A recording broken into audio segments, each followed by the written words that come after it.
Unicristã, Instituto Universitário das Assembleias de Deus no Brasil.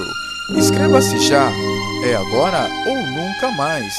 O nosso curso passou por uma reformulação, onde foram banidas as matérias enfadonhas e cansativas e preservando somente o que é aplicável no cotidiano das igrejas.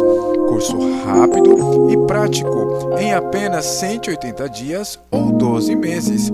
Entre no nosso site pelo www.unicristan.altade.edu.tc. Esperamos pela tua visita.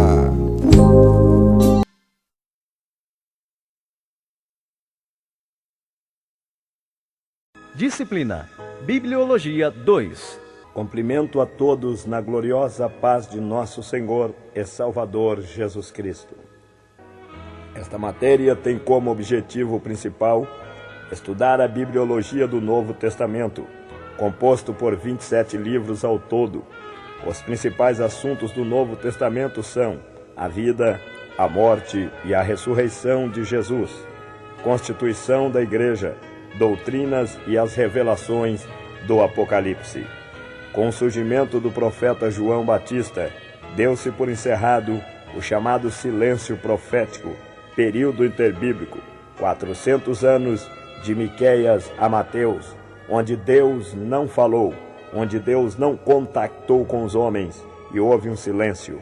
Por isso, período interbíblico, que durou realmente 400 anos, vindo logo após João, o Filho de Deus, para dar abertura à dispensação da graça, sendo que a língua predominante no Novo Testamento é o grego.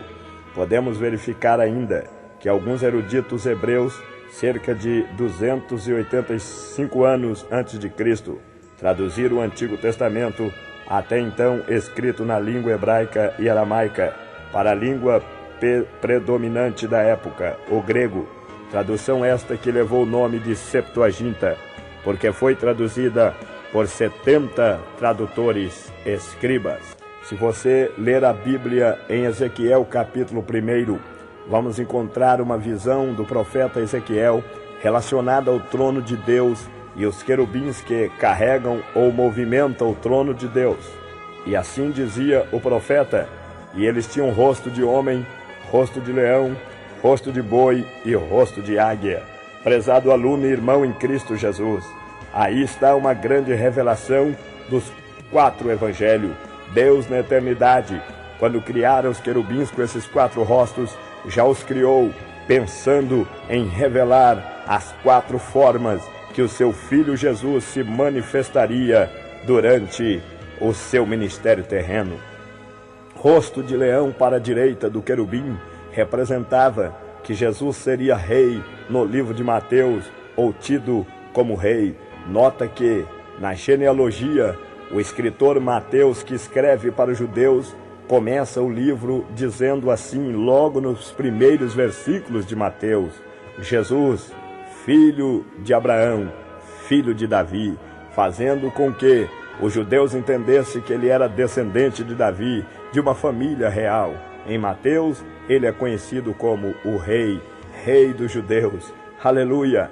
Quando pensamos no rosto de boi para a esquerda do querubim, logo diz este rosto, que no livro de Marcos, ele seria conhecido como grande servo, ou o servo. Perdão, se era servo não podia ser grande, não existe grande servo. Se é servo, é só servo. O rosto de boi fala de serviço, fala de alguém que serve, e em Marcos 10:45 o Senhor Jesus expressa: o Filho do Homem não veio para servir, ou melhor, para ser servido, e sim para servir, provando aí a sua atitude de servo.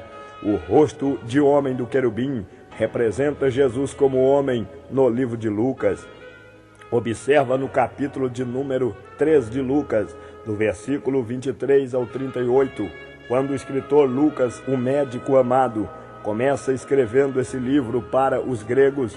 Na genealogia aí, ele começa falando de Jesus, no versículo 23 do capítulo 3, e no 38 ele termina falando de Adão.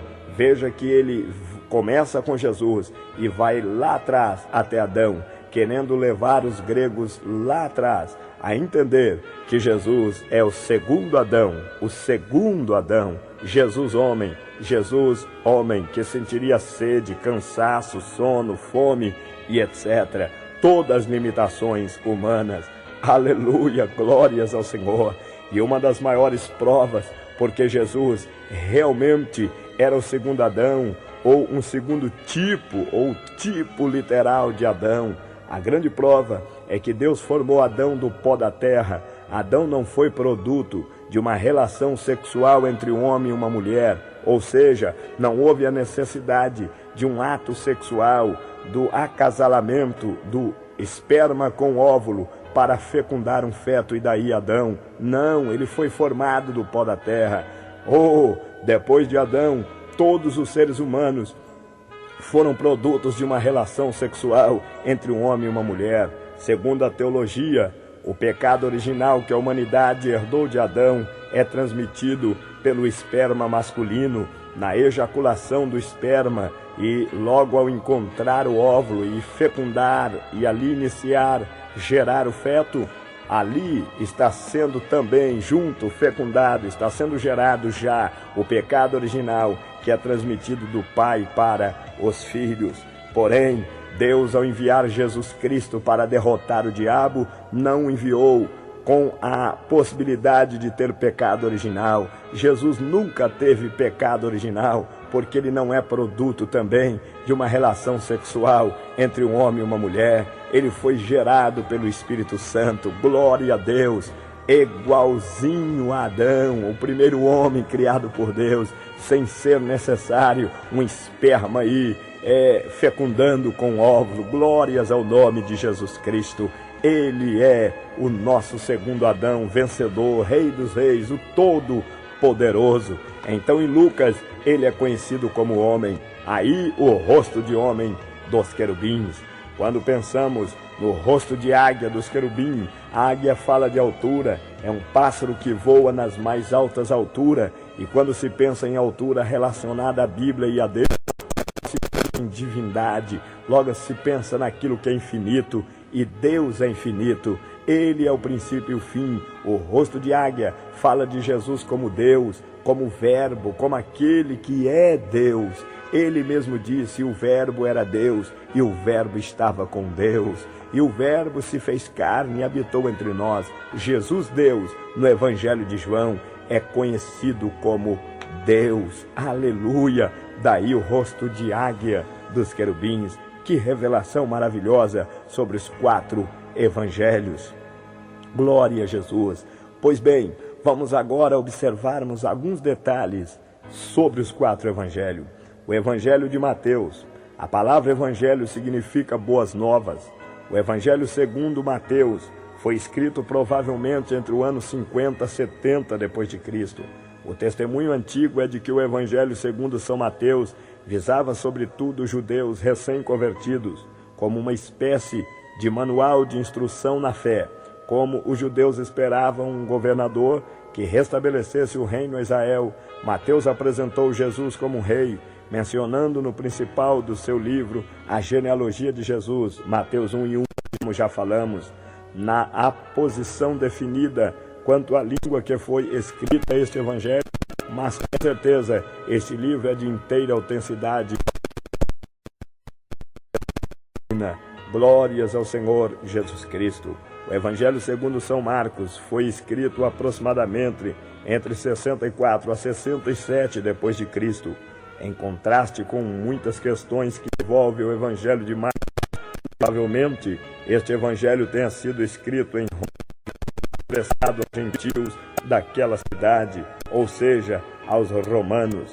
Marco apresentou Jesus como servo, sendo que este livro não traz a genealogia sobre Cristo, uma vez que os romanos eram pessoas que se preocupavam mais com fatos que com palavras. Portanto, este livro narrou mais os milagres do que os outros evangelhos, sendo que o seu original foi escrito em grego. O Evangelho segundo São Lucas, já este evangelho foi escrito aproximadamente entre o ano 60 e 80 depois de Cristo. Na opinião de alguns teólogos, este evangelho foi escrito a um alto oficial romano chamado Teófilo, possivelmente convertido ao cristianismo, sendo dirigido aos não-judeus, na intenção de apresentar Jesus como o homem perfeito. Inicia a sua genealogia em Jesus e termina em Adão. Lucas 3, 23 a 28. Este evangelho também foi escrito no idioma grego. Lucas, médico, homem de grande cultura, Lucas veio mais tarde a se tornar companheiro do apóstolo Paulo. Devido às constantes enfermidades do apóstolo, Deus coloca esse grande médico amado Lucas ao lado de Paulo, auxiliá-lo nas suas enfermidades. Colossenses 4, versículo 11 ao 14. O Evangelho segundo São João foi escrito aproximadamente entre o ano 90 e o ano 100. Aleluia! Sendo ele o último dos apóstolos a morrer na ilha de Pátimo, 80 quilômetros da cidade de Éfeso. O escritor trouxe uma genealogia de Jesus como Deus, João 1, verso 1, escrito originalmente em grego. Este destina-se para os cristãos em geral. Foi o último dos evangelhos escrito. Dado ao seu estilo literário, cremos ser o evangelho de João, escrito para um povo espiritual. Esse trata de alguns assuntos profundos, como a preexistência de Cristo, sua encarnação, sua afinidade com o Pai e a obra do Espírito Santo. Aleluia, glórias ao Senhor. Também da morte à ressurreição de Jesus, sem o qual nenhum evangelho seria completo. Em suma, podemos dizer que Mateus escreveu para o povo judeu, Marcos para os romanos, Lucas para os gregos e João para todos os homens em geral. Vamos pensar um pouco nos atos do Espírito Santo, ou seja, o livro de Atos deveria realmente ser chamado Atos do Espírito Santo. Alguns mencionam Atos dos Apóstolos. Como? São Atos do Espírito Santo, porque logo no início deste livro, o Espírito Santo é derramado sobre os apóstolos, e daí então eles fazem coisas gloriosas ao nosso Senhor Jesus Cristo. O livro de Atos dos Apóstolos é chamado pelos estudiosos da Bíblia de Atos do Espírito Santo, sim, por reconhecerem a atuação direta dele com relação a este livro, desde a promessa Atos 1:1 até o final do mesmo. É o quinto livro do Novo Testamento, sendo escrito pelo evangelista Lucas, um médico amado, Atos 1:1, provavelmente no ano 65 depois de Cristo. Enquanto o evangelho de Lucas trata das coisas que o Senhor Jesus começou a fazer e a ensinar, este livro apresenta em seus primeiros capítulos a ascensão de Jesus Cristo ao céu, Atos 1:5, a descida do Espírito Santo, Atos 2, sobre os primeiros cristãos e principalmente sobre os apóstolos, instruindo-os na organização da igreja. Glória a Jesus! É bem verdade que o Senhor Jesus instruiu seus apóstolos em muitas coisas. Em Mateus 16:18, ele clamou: edificarei a minha igreja, ou seja, sobre mim e sobre Jesus, que sou uma rocha inabalável.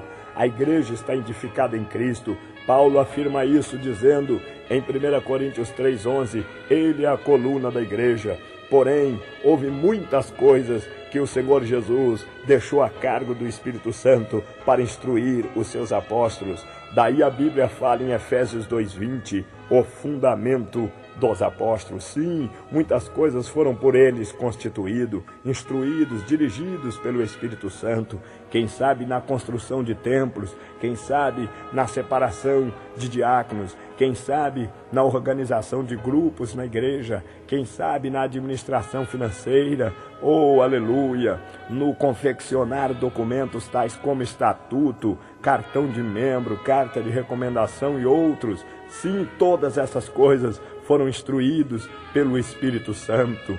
Tudo que os apóstolos intentavam fazer, antes havia constante oração, havia jejum, busca, orientação do Espírito Santo. Atos 13, versículo 1 ao 3 diz: e o Espírito Santo, após a igreja de Antioquia ter orado e jejuado, ordenou: enviai Paulo e Barnabé para a obra que eu tenho chamado. Aluno querido, irmão, pastor, aquele que ouve esta gravação, Ouça em nome de Jesus, é hora dos pastores voltar ao joelho, é hora das igrejas orarem e buscar a orientação do Espírito Santo para realizar determinadas coisas. Quantas coisas as igrejas estão fazendo sem êxito, sem sucesso, vão até a metade, param, são obras inacabadas, falta a direção do Espírito Santo. Glória! No livro de Atos, seu conteúdo ainda nos traz o crescimento extraordinário da igreja, onde se fez necessário a preparação de novos obreiros, diáconos, capítulo 6 de Atos, exigindo-se deles os seguintes requisitos: que fossem cheios da fé, cheios do Espírito Santo, de boa reputação e dotados de sabedoria. Meu Deus, se para ser diácono tem que ter tudo isso, imagine para ser pastor.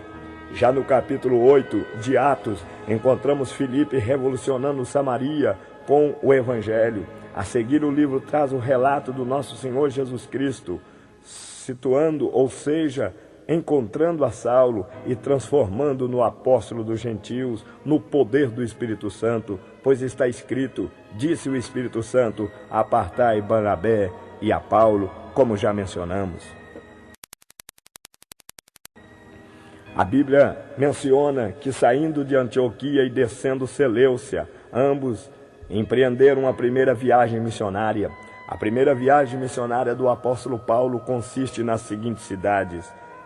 Observe as seguintes cidades: Seleucia, Salaminas, Pafo, Perge, Antioquia, ou Antioquia da Pisídia, depois Icônio, Listra, Derbe. Ele volta por Derbe, Listra, Icônio, Antioquia, e diz a história que passou em uma pequena ilha chamada Atália, depois Antioquia, de onde saíram, da Síria. Glórias ao Senhor. Seria tão bom, aluno, irmão, se você decorasse todas as cidades que o apóstolo Paulo passou nas suas viagens missionárias. Apenas mencionamos a primeira, sim, passando por todas estas cidades.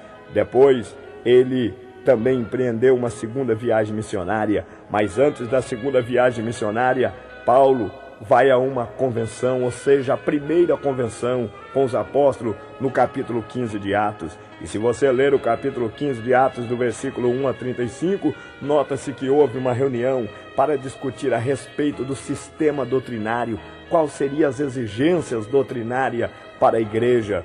E no capítulo 15 de Atos, versículo 19 e 20, 28 e 29, permita-me ler esse texto a você, prezado aluno e irmão em Cristo Jesus. Há uma confusão doutrinária, há uma complexidade doutrinária nos nossos dias que estão levando muitos irmãos a uma confusão terrível nas suas mentes. Mas nesta hora eu falo para ti em nome de Jesus. Assim determinou os apóstolos que isto fosse doutrina para os gentios. Versículo 28 do livro de Atos. Na verdade, pareceu bem ao Espírito Santo e não aos pastores, não aos líderes convencionais, pareceu bem ao Espírito Santo e a nós, apóstolos, não vos impor mais encargo algum, senão estas coisas mencionadas ou necessárias, que vos abstenhais das coisas sacrificadas aos ídolos, do sangue, da carne sufocada e da fornicação. Dessas coisas farei bem, se for vos guardares, bem vos vá. Aí está a palavra de Deus. Esta foi a doutrina para a igreja gentílica. As demais coisas são admoestações, são conselhos, mas não serve como base para pastores, líderes e outros serem disciplinados, meus irmãos. Doutrina que requer disciplina está aqui em Atos capítulo 15, 28 e 29. Meu Senhor, até quando haverá confusão doutrinária em nossas mentes, em nossa cabeça? É tempo de conhecermos a Escritura. Glórias ao Senhor Jesus Cristo. Após essa primeira convenção, o apóstolo Paulo parte para a sua segunda viagem missionária. Dessa vez, Barnabé não vai com ele. E o Marcos, que foi na primeira viagem, também não vai. Paulo rejeita a companhia de Marcos, porque na primeira ele havia desistido em meio ao caminho. Agora, Paulo parte com Silas e logo lá em Listra coloca-se ou engloba-se no grupo de Paulo e Silas mais um abençoado discípulo chamado Timóteo, e ambos vão para a obra missionária ou para a segunda viagem missionária. Subentende-se, portanto, que logo após a segunda viagem missionária, Paulo inicia uma terceira viagem missionária. Iniciou-se no capítulo 18 do verso 23 do livro de Atos, passando por Tarso, cidade natal do apóstolo, partindo em seguida para Derbe, Listra, Icônio, Antioquia da Frígida, Éfeso, Esmirna, Pérgamo, Assos, Troades, Nápoles, e aí por diante, indo às cidades da Macedônia, Filipos, Anfípolis, Apolônia, Tessalônica e Bereia, depois para Acaia, Atenas, Corinto, Cencreia, retornando de Cencreia para Macedônia até Assos, e de lá para Mitilene, Quiós, Samos, Mileto, Cós, Rodes, Patara, Tiro, Ptolemaida, Cesareia, onde hospedou-se na casa do evangelista Filipe, e dali para Jerusalém, onde contou aos anciões da igreja o que Deus havia feito entre os gentios por seu intermédio, fazendo uso da casa do pastor da igreja desta cidade, Tiago, Atos 21, versículo 18. Oh, Senhor Jesus, nós te louvamos pela vida do apóstolo Paulo. Prezado irmão, leia, estude, pense, que grande obra foi o Senhor salvar Paulo. Aleluia! A este confiou o Senhor o evangelho aos gentios. Mais uma vez comprova-se a obediência de Paulo à igreja mãe em Jerusalém, retomando ali no final da sua terceira viagem missionária, onde o prenderam, enviando para a Itália a presença de César, Atos 23, 11, 26, 32, onde ele e os demais presos sofreram naufrágio quando se levavam a Roma, Atos 27, do verso 1 a 44. É interessante que no término da terceira viagem missionária, ali registrada no livro de Atos, Paulo é preso em Jerusalém, após vir prestar obediência aos líderes da igreja, e levado à Itália com mais 260 presos. Realmente ele sofre um naufrágio. E naquele naufrágio, os presos perderam a fome, perderam a vontade de comer, desanimaram-se, porque acharam que o barco ia dar na Sirte. O que é Sirte? Ali no capítulo 27 de Atos, Sirte é uma espécie de areia movidícia, aonde o barco é tomado por um redemoinho de areia e todos perecem. Mas diz a Bíblia que o apóstolo Paulo, orando a Deus no porão do navio, recebeu a visita de um anjo, e o anjo disse: não temas, Paulo, diga aos seus companheiros para não temer, nenhum de vocês vão perecer por amor de ti. E Paulo, subindo à polpa do barco, clama: não temais, mas tenham bom ânimo, o anjo do Senhor, aleluia, ora machuri maias, esteve comigo esta noite e falou que nenhum de nós iríamos perecer, mas todos nós seríamos salvos. Aleluia, aleluia, glórias ao Senhor. Maravilha, irmãos, maravilha. O livro de Atos traz todos esses relatos maravilhosos. Passamos agora para estudarmos as epístolas paulíneas.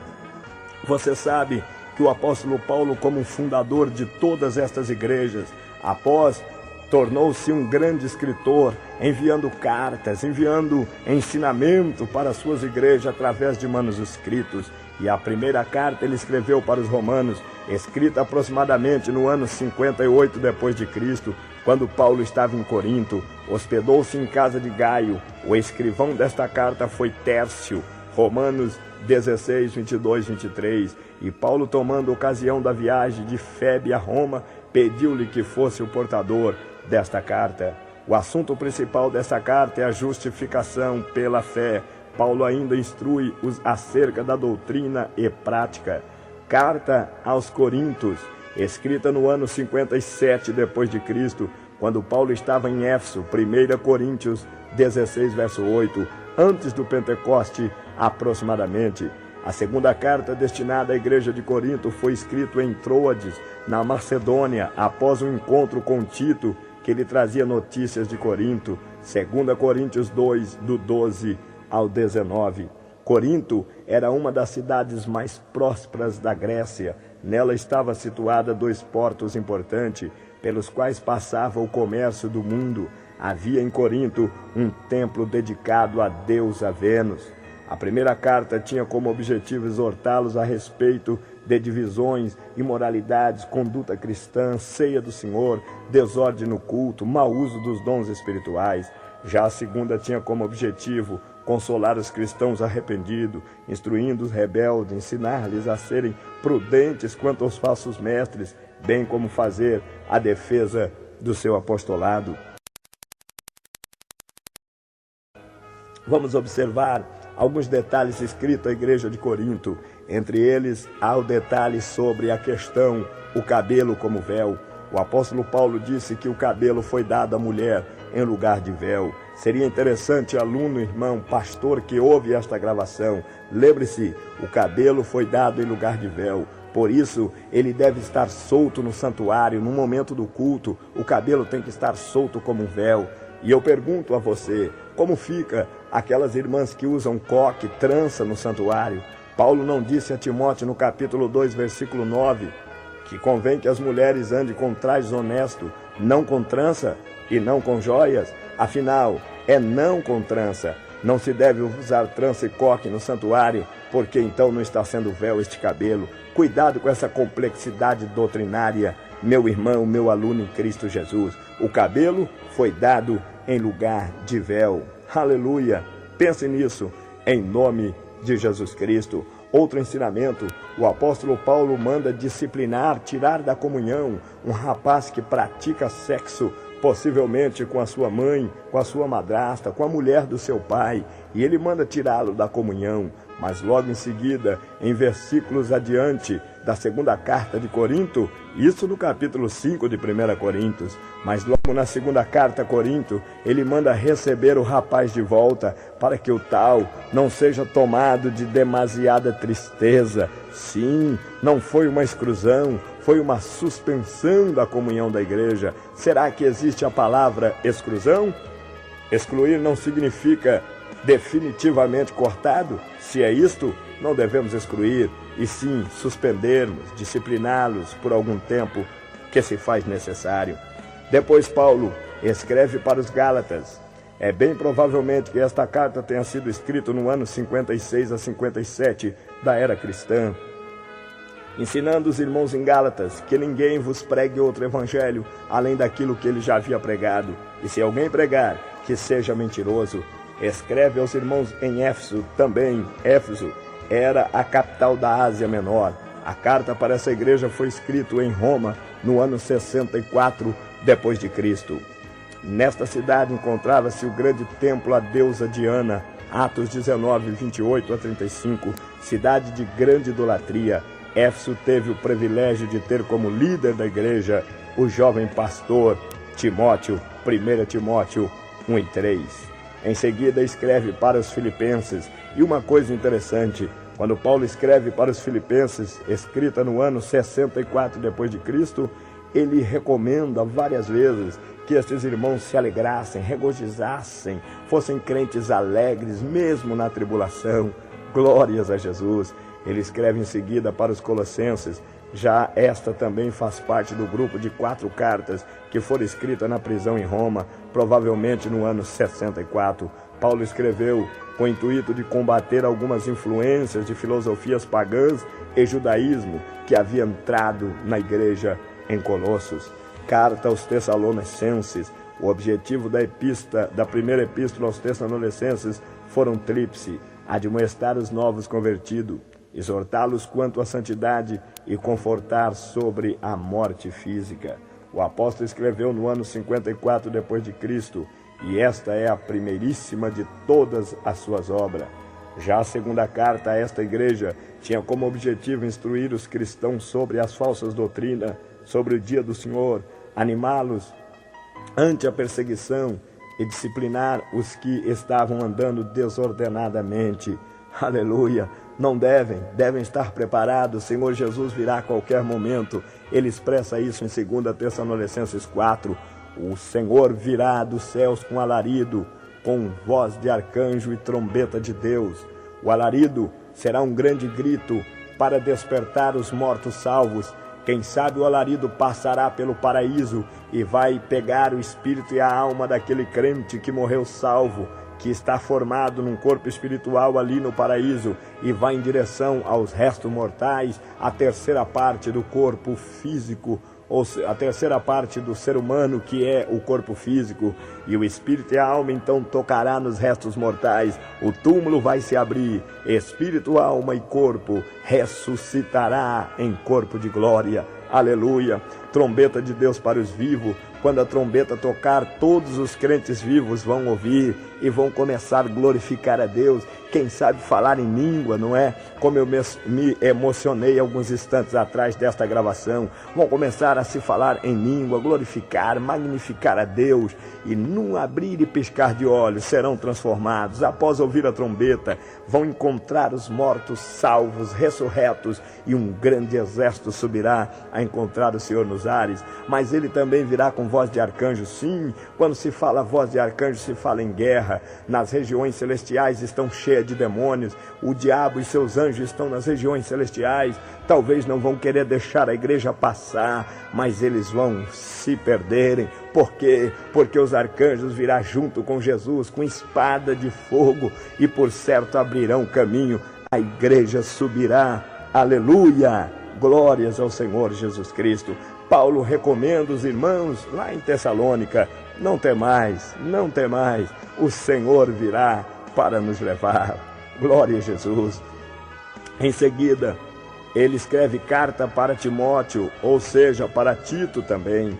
Essas 3 cartas, escritas a Timóteo e a Tito, são chamadas cartas pastorais, e na cronologia elas obedecem a seguinte ordem: 1 Timóteo, que tem como objetivo ensinar o obreiro sobre como convém andar na casa de Deus. 2 Timóteo, objetivo, convocar a Timóteo para ir ter com o apóstolo em Roma, visto que já estava próximo à sua partida. A carta de Tito, que obedece o mesmo estilo literário da primeira epístola de Timóteo quanto à ética ministerial.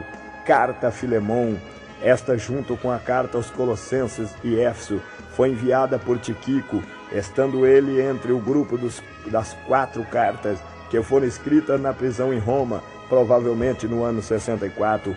O conteúdo desta carta é solicitar a Filemon o perdão a Onésimo, um escravo foragido, como se fosse o próprio Paulo. Após estudarmos sobre as epístolas paulíneas e observarmos alguns detalhes sobre as cartas escritas pelo apóstolo Paulo, passaremos agora a entender e estudar sobre as epístolas gerais. Epístola, livro de Tiago. A carta a Tiago foi escrita para uma igreja, mas para todos os judeus cristãos existentes na época.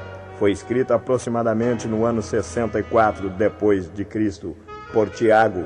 Este Tiago foi irmão uterino do nosso Senhor Jesus Cristo. Mateus 13:55. Sua conversão é decorrente do aparecimento de Jesus após a sua ressurreição. Em seguida, temos as epístolas do apóstolo Pedro, que a igreja romana o qualificou como sendo o primeiro papa. Isto é logo reprovado quanto a Bíblia a apresenta como sendo casado, haja vista que os papas são celibatários. Pedro nunca foi o primeiro papa da igreja de Roma, primeiro por ser ele casado. Mateus 8:14. A sua primeira carta exorta o ânimo dos irmãos ante o sofrimento e conduzindo-as uma santidade cristã. Provavelmente foi escrita a carta de 1 Pedro no ano 60 depois de Cristo. 6 anos após a primeira epístola, já no ano 66 depois de Cristo, Pedro escreve a segunda carta, instruindo os cristãos de sua época a buscarem o conhecimento para combaterem as heresias dos falsos mestres daqueles dias. Já no ano 90 depois de Cristo, o apóstolo João escreve a primeira epístola na cidade de Éfeso, depois de sair de Jerusalém, de onde residia na companhia de Pedro, sendo que em sua época este fazia menção do anticristo. 1 João 2:18. A segunda epístola do apóstolo era destinada à senhora eleita, exortando a não hospedar falsos mestres, e a terceira carta fazia um ligeiro elogio ao presbítero Gaio.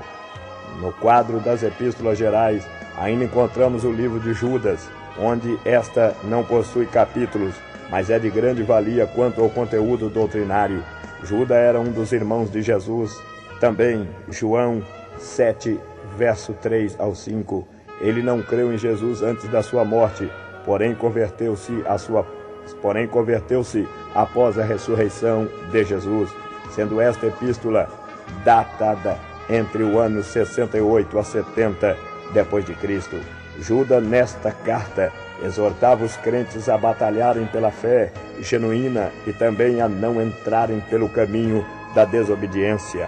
Admoestou também quanto aos falsos mestres. Vamos agora, após observarmos estas cartas, estas epístolas gerais, Tiago, Pedro, João e Judas, vamos observar a biografia dos autores do Novo Testamento. Mateus, original, Matioteus, no grego, foi um publicano, cobrador de impostos, natural de Cafarnaum. Seu nome significa dom de Deus.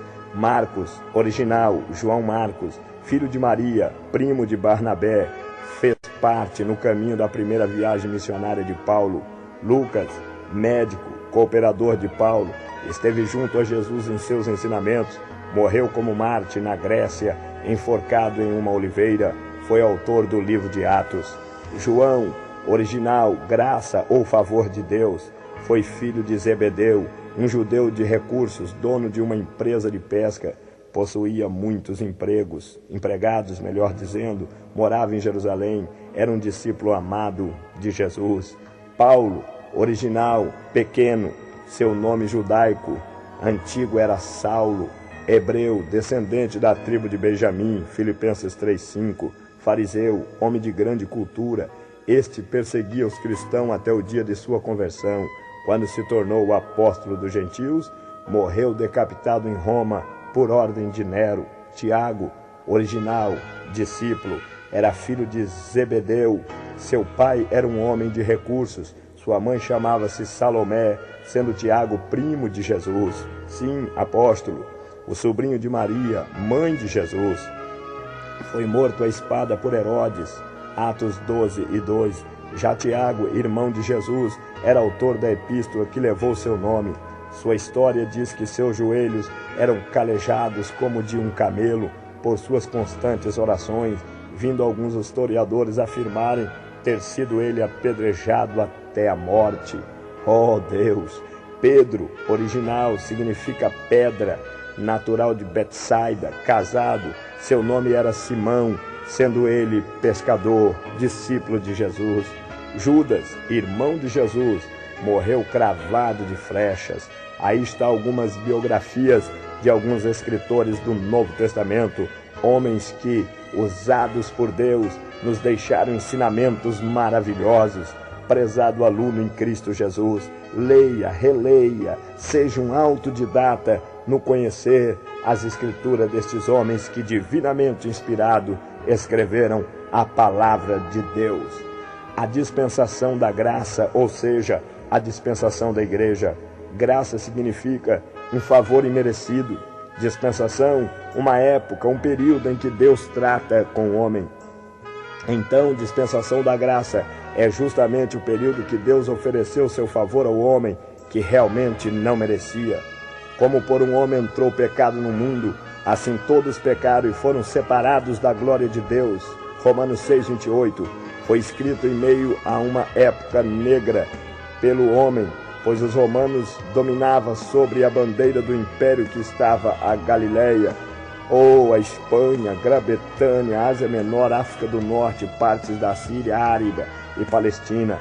Nesse tempo havia aproximadamente 250 milhões de pessoas no surgimento do Filho de Deus. Em todo o mundo, os povos dominados eram submetidos a um regime rigoroso que deu origem à chamada Pax Romana, pois grandes estradas estavam sendo construídas. Quando tudo estava preparado, cumprindo-se a plenitude dos tempos, Gálatas 4:4, surgiu a pedra cortada sem o auxílio de mão do sonho de Nabucodonosor, que deveria esmiuçar a estátua. Que estátua é essa? a estátua do sonho de Nabucodonosor, que a cabeça era de ouro, o peito de prata, o lombo de bronze, as pernas de ferro, os pés parte de ferro e de barro. Essa estátua, que representaria os 4 grandes impérios, babilônico, Medo-Persa, Grécia e Roma, seria esmiuçados com a chegada do Filho de Deus, que constituiria um reino inabalável, que é a Igreja de Jesus Cristo. Aleluia! Glórias ao Senhor! Glórias ao Senhor! Glórias ao Senhor! Oh, glória a Deus, aleluia, aleluia. E sobre esta pedra, disse Jesus, edificarei a minha igreja, e as portas do inferno não prevalecerá contra ela. A igreja foi e é fundada em Jesus, um reino inabalável. O Novo Testamento é a constituição da igreja hoje, no século XX. Conheça o Novo Testamento, leia-o com grande atenção. Concluímos esta matéria dizendo que a Bíblia Sagrada possui 763.693 palavras, 3.566.480 letras, 1.189 capítulos, 31.102 versículos, e soma 66 livros, dividido em 2 grandes testamentos, o Antigo Testamento, que foi escrito para nossa informação, e o Novo Testamento para nossa edificação e aceitação, sendo que há uma grande relação entre o Novo e o Velho Testamento. Vejamos, o Novo está no Velho contido, o Velho é pelo Novo explicado, a verdade está encoberta no Velho, a verdade está descoberta no Novo. Glória a Deus, que o Senhor abençoe todos os alunos, irmãos que ouvem esta gravação, que a bênção de